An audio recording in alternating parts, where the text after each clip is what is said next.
Kiek žinote, aš esu Lukas ir šiuo metu aš esu benamis.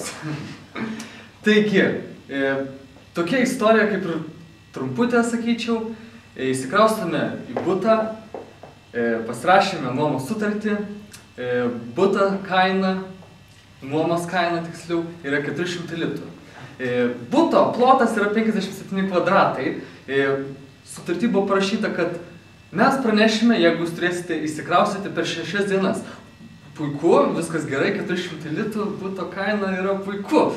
Taigi, mes jame kiek laiko pragyvename ir, aišku, įvyko tas lūžis, kur mums pasakė, taip jūs turite išsikraustyti.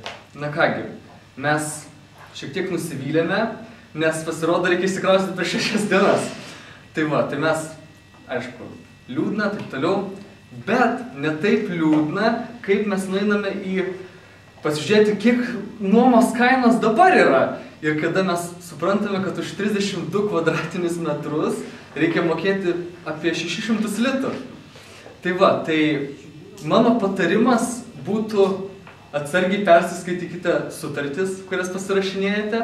Numatykite į priekį, jeigu, tarkim, kažkoks terminas yra 6 dienos ar toks trumpas, numatykite, kas atsarginį variantą, kas gali būti, jeigu iš tikrųjų taip atsitiks. Ir, nežinau, turėkite tą visada atsarginį variantą šalia. Tai va, tai dėkui už išklausimą. Dėkui, Lukas.